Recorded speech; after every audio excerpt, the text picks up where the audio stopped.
quite a lot out there. It has been 2 weeks since the door plug blew out of Boeing's 737 MAX 9 and is having a major impact on airlines across the nation. So now the question is, are these planes safe to fly? Author and travel expert Sarah Dandashy joins us now with more on all of this. Good to see you. Good Welcome to see you back. too. Thank you. You know, I was just flying yesterday or a couple days ago, and I was sitting next to the exit row, and I was actually like thinking about things in a different way because these things don't happen that often. But when they do, it's really scary. It's very scary. And it's interesting that you say that because a lot of flight attendants have actually come out to say that they've noticed that travelers are paying more attention when they are going through the safety precautions. But I mean, I have to say, it's definitely been a challenging couple of weeks for airlines just in general, but particularly in regards to this.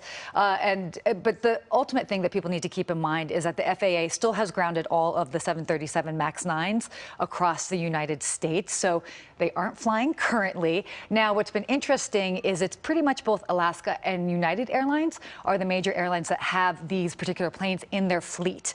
Why are we seeing more of an impact on Alaska? Is that these actual planes take up 30% of their normal fleet. So that's why they've been having so many issues. They've been trying to pull planes from their partner airlines and all of that. But both airlines have definitely canceled many flights across the board. And Alaska traditionally has been so good about not delaying flights. It was voted the best airline at one point, so it's kind of sad to see this happen to them.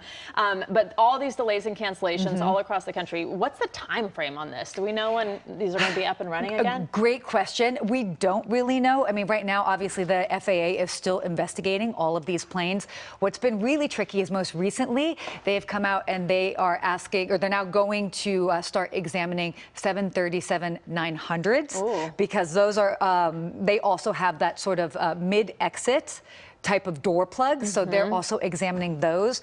I mean, I'd like to, it all depends. But I mean, I think the biggest takeaway is to really remember that still air travel is one of the safest ways to travel. This is just, it's obviously top of mind for everybody. Right. And people already have anxiety about flying rational or not, right? Even though it's safer than driving on the roads. But this isn't the first time the 737 MAX 9 has experienced, you know, being in the headlines and all of this bad publicity. So I think it gives people pause, like, okay, I guess the situation still is not fixed, or there's something else. There's something else. Now, to keep in mind, that was in 2018 that that there were issues before, and it was the MAX 8. So it was actually the previous generation, and it was a completely different situation. But obviously, you know, safety is top of mind for Boeing as well as airlines. So they're doing their best to make sure that whether they need to put in place new protocol or, you know, have new safety precautions, absolutely they want to make sure that something like this will never happen again. And have we been hearing more from the passengers who are on that flight? I mean, some of those stories were just crazy, like a phone getting sucked out of someone's hand, a shirt getting sucked off of someone's back. Yeah, so that's definitely been a huge thing. I mean, can you imagine what the psychological impact that would be like to be on that flight? I mean, luckily nobody was actually sitting in the two seats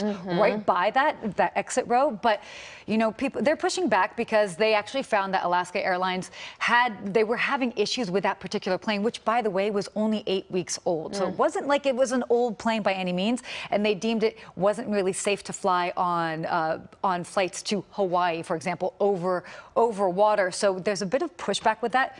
Understandably so. Yeah, I would be a little concerned if I were on a plane that they said, well, you can fly. It's good enough for this flight. It's just not good enough to go to Hawaii. Yeah. All right, well, we'll keep watching it, I guess. And hopefully people have smooth travel plans. No, definitely. And obviously, you know, if anybody ever has any issues or is concerned about what type of plane that they're going to be on, you can always see the actual type of plane when you are booking your flight. And you can always check that either on the airline or even on Google Flights, for example. And it means so much more now. Yes, it does. Sarah, thank you. Appreciate having you. Chris, back to you.